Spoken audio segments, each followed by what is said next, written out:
नमस्कार दोस्तों, target with PS Parihar channel में आपका स्वागत है। सुबह के इस वीडियो में ऐसी सूचनाएं होती हैं जो विभिन्न समाचार पत्रों पर छपी होती हैं और विद्यार्थियों के लिए आवश्यक होती हैं। तो आइए शुरू करते हैं और देख लेते हैं कि आज के समाचार पत्रों में ऐसी कौन कौन सी सूचना है। सबसे पहले हम लोग बात कर लेते हैं 69,000 शिक्षक भर्ती की। 69,000 शिक्षक भर्ती की बहुत सारी सूचनाएं आज के समाचार पत्रों पर दी हुई हैं। जैसा कि यहाँ पर लिखा हुआ है, 69,000 महाघोटाला एसटीएफ ने पूरी की जाँच, सिर्फ 3 ने किया फर्जीवाड़ा। ऐसा मैंने पहले भी बताया था कि 69,000 शिक्षक भर्ती की जांच में अब लीपापोती हो गई है। इस तरीके की लीपापोती इसी भर्ती में नहीं हुई है। जितनी भी भर्तियां होती हैं सभी भर्तियों में इस तरीके की लीपापोती होती है। केवल भर्तियों में देरी होती है जांच से, और कुछ होता नहीं है। इसी तरीके की जांच हुई थी 68,500 शिक्षक भर्ती में, और इसी तरीके से जांच हुई थी एलटी ग्रेड शिक्षक भर्ती में। एलटी ग्रेड शिक्षक भर्ती में भी आप लोगों को पता होगा कि क्या क्या हुआ है। और इसी तरीके से एक बड़ी जांच हुई थी उत्तर प्रदेश लोक सेवा आयोग की, और हो भी रही है सीबीआई जांच। सीबीआई ने भी अभी तक कोई ठोस प्रगति नहीं की है, ना ही किसी गिरफ्तारी हुई है, ना ही कोई बड़ा पर्दाफाश किया है।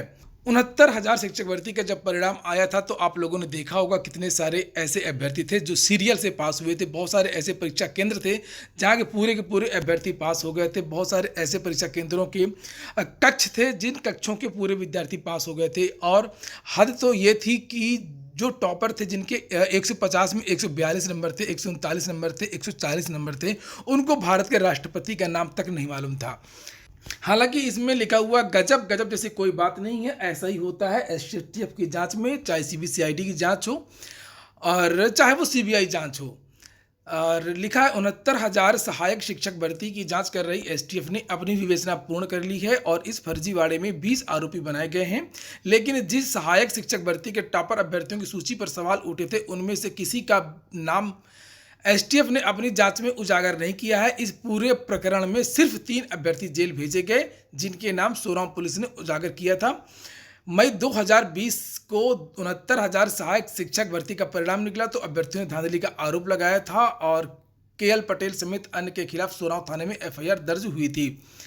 लेकिन अगर टॉपरों की बात करें तो केवल 3 लोगों के यहाँ पर नाम लिखे हुए हैं। धर्मेंद्र पटेल, बलवंत पटेल को जेल भेजा गया था, दोनों के 120 से ज़्यादा नंबर थे। और एक था संतोष, यहाँ पर लिखा हुआ, उसके भी 120 नंबर थे। केवल 3 अभ्यर्थियों के खिलाफ कार्रवाई हुई और बाकी जितने भी डीजे वाले बाबू थे, जितने भी लोग थे 142 वाले, 140 वाले, किसी को भी पुलिस ने हाथ नहीं लगाया है।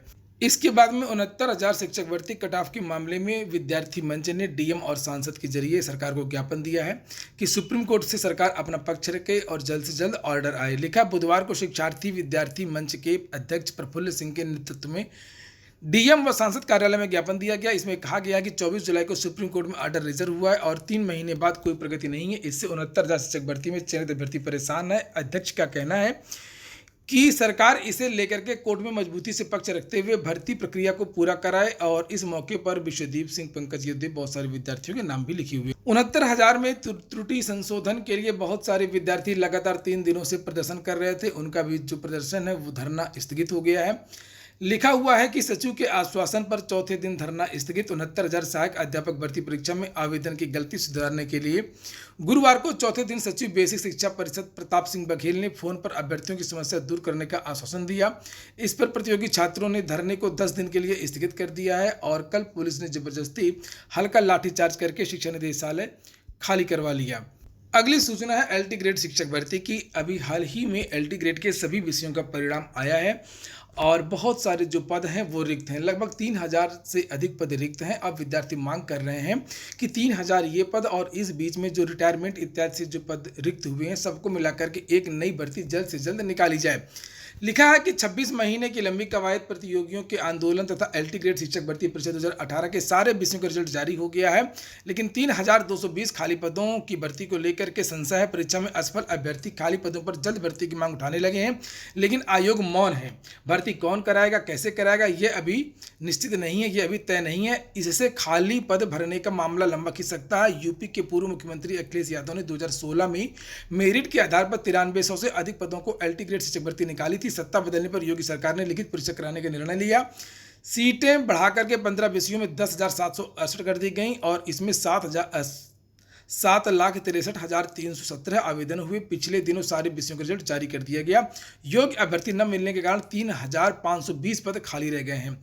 अब ये मांग हो रही है कि इन सभी पदों को जोड़ करके एक नई भर्ती निकाली जाए। यहाँ पर नीचे लिखा है कि एलटी समर्थक मोर्चा के संयोजक विक्की खान का कहना है कि एलटी ग्रेड 2018 में खाली रह गए पदों का नया अधियाचन जोड़ करके जल्द भर्ती निकाली जाए। इसके लिए लोक सेवा आयोग के अध्यक्ष से मिलने का समय भी मांगा गया है। यहाँ पर लिखा है रिक्त पदों का जल्द जारी हो विज्ञापन। कल मैंने आप लोगों को लाइव वीडियो दिखाया था डीएम ऑफिस से प्रयागराज से। विद्यार्थी मांग कर रहे हैं कि आखिरकार मुख्यमंत्री के वादे का क्या हुआ, और अभी तक एक महीना हो गया मुख्यमंत्री की घोषणा के और किसी भी नई भर्ती का विज्ञापन जारी नहीं हुआ। लिखा है युवा मंच ने प्रदेश में रिक्त पदों का विज्ञापन जारी कराने की मांग को लेकर के मुख्यमंत्री को संबोधित ज्ञापन प्रशासनिक अधिकारियों को सौंपा है। साथ ही ट्वीट व ईमेल के माध्यम से भी मांग पत्र मुख्यमंत्री को भेजा गया है।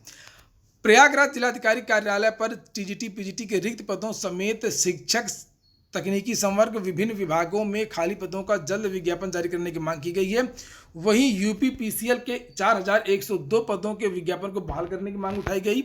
युवा मंच के पदाधिकारियों ने चेतावनी दी है कि यदि इस माह रिक्त पदों का विज्ञापन जारी नहीं किया गया तो प्रदेश में एक बार फिर से बड़ा आंदोलन होगा। संयोजक राजेश सचान, अध्यक्ष अनिल सिंह आदि मौजूद रहे। अब अगली सूचना है पीसीएस की। इसके बारे में मैंने कल रात में ही एक वीडियो बनाया था कि पीसीएस के लिए 11 विभाग नहीं भेज रहे हैं रिक्त पद। लिखा मुख्यमंत्री योगी आदित्यनाथ खाली पदों को जल्द भरने का निर्देश दे चुके हैं। वहीं अनेक विभाग खाली पद भरने में रुचि ही नहीं ले रहे हैं। उनकी ओर से पीसीएस 2020 भर्ती के लिए उत्तर प्रदेश लोक सेवा आयोग को रिक्त पदों का ब्यौरा नहीं भेजा गया है।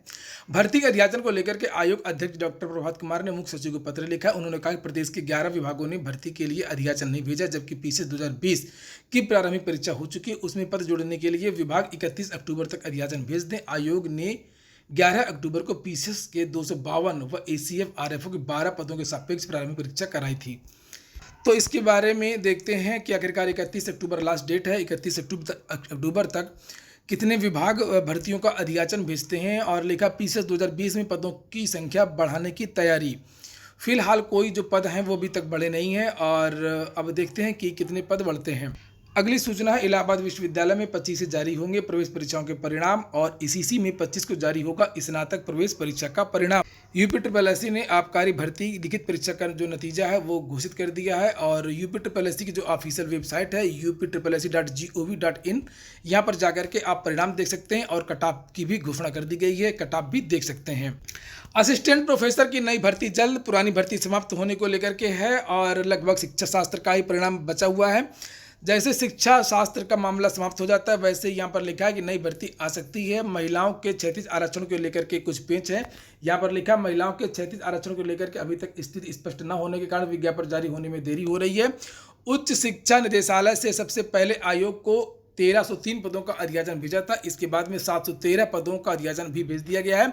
इस तरह निदेशालय की ओर से आयोग को अब तक 2016 पदों का अध्याचन भेजा जा चुका है। और निदेशालय ने आयोग को जो अध्याचन भेजा था उसमें महिलाओं के आरक्षण को लेकर के स्थिति स्पष्ट नहीं है, और जैसे ही ये समस्या हल हो जाती है बहुत जल्द ये जो भर्ती है देखने को मिल सकती है। इसके साथ में एक और सूचना है कि कल एक मीटिंग हुई थी सभी शिक्षा मंत्रियों की, राज्यों के और केंद्रीय शिक्षा मंत्री की। उसमें जो उत्तर प्रदेश के बेसिक शिक्षा राज्य मंत्री हैं स्वतंत्र प्रभार सतीश चंद्र द्विवेदी जी, उन्होंने एक सुझाव दिया है कि बीएड और डीएलएड को एक ही कर दिया जाए। लिखा बेसिक शिक्षा राज्य मंत्री डॉक्टर सतीश चंद्र द्विवेदी ने बीएड एवं डीएलएड की ट्रेनिंग को एक करने का सुझाव दिया है। उन्होंने कहा कि कक्षा 1 से 8 तक के लिए बीएड डिग्रीधारी शिक्षक ही उचित रहेंगी। उन्होंने उच्च शिक्षा में सेवारत शिक्षकों के लिए ओरिएंटेशन और रिफ्रेशनल कोर्स की तरह बेसिक और माध्यमिक शिक्षा के शिक्षकों के लिए भी कोर्स चलाने का सुझाव दिया है। वे केंद्रीय मानव संसाधन विकास मंत्री डॉक्टर रमेश पोखरियाल निशंक की अध्यक्षता में बृहस्पतिवार को हुई एनसीईआरटी की 57वीं जनरल काउंसिल में बोल रहे थे। द्विवेदी ने प्रदेश में बेसिक शिक्षा विभाग में किए जा रहे सुधारों एवं नवाचारों की जानकारी भी दी। तो ये भी एक अच्छा सुझाव है कि विद्यार्थी बहुत कंफ्यूज रहते हैं कि डीएलएड किया जाए कि बीएड किया जाए। तो अब ये कहा गया है कक्षा 8 तक के लिए बीएड डिग्रीधारी ही रखे जाएं। और वहीं पर दूसरे समाचार पत्र में लिखा हुआ है कि इसी बात को लेकर के कि कक्षा 1 से लेकर के 10 तक के लिए एक ही ट्रेनिंग हो, यानी बीएड डीएलएड बीटीसी जो भी होता है उसको बंद करके एक कोर्स करवाया जाए, और उच्च शिक्षा के लिए एक अलग से जो है ओरिएंटेशन और रिफ्रेशनल कोर्स चलाए जाएं। तो ठीक है दोस्तों, ये हो गया आज का वीडियो अगर आपको अच्छा लगा हो तो लाइक कर रहे हैं। जिन मित्रों ने चैनल को अभी भी सब्सक्राइब ना किया हो सब्सक्राइब कर लें। पूरा वीडियो सुनने के लिए बहुत बहुत धन्यवाद।